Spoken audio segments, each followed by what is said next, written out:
Well, I never started out with the intention of doing tent reviews, but one of the more popular, one of the more watched vids on this channel is me testing out the military surplus tent I picked up a while back. And as an outdoors person, I do have pieces of equipment, including tents lying around, so let's go!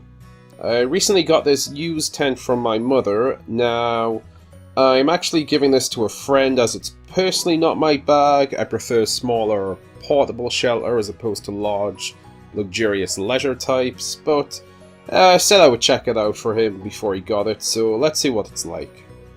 Before I go on, I should mention that the high gear Atakama 5 is no longer in production, but they are available secondhand on a few places like eBay.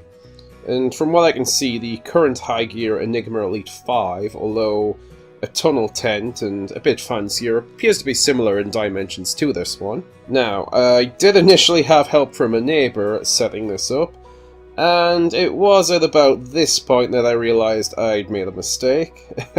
Now, this is a double skinned tent, but like one of my other tents, you're supposed to assemble it with the inner and outer skins already joined together, as the inner skin actually hangs underneath the outer skin, which is the part of the tent you're supposed to put the poles through. So, after some disassembly and attaching the skins together, I tried once again.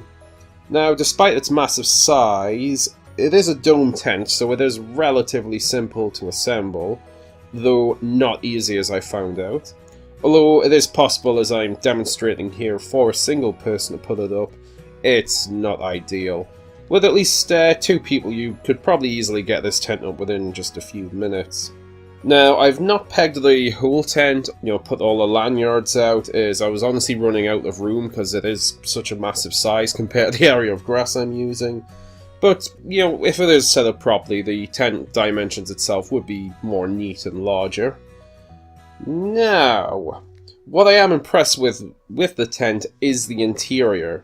Not only is it touted as a 5-person sleeping tent in the main section inside, but I reckon you could probably also sleep about 3 people in the porch compartment too. The inside is also quite tall. Now, I'm around 5'8", and I have no problem just wandering around in the inside, and as you see here, there's still quite a bit of room above my head and the tent ceiling. You've also got your usual stuff you have with a lot of tents. You've got your plastic windows as well as ventilating mesh, with or without zippable covers on, which is quite handy and wicks away the condensation. As for the basic stats, it has a 3000mm hydrostatic head, which is pretty standard for a summer tent.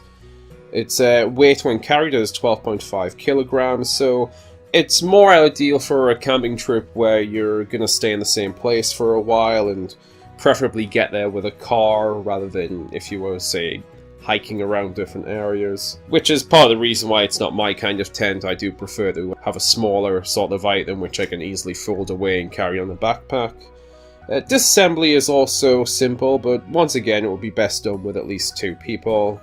Packing it away in the carry case is actually quite straightforward, and it's not difficult even for one guy to do.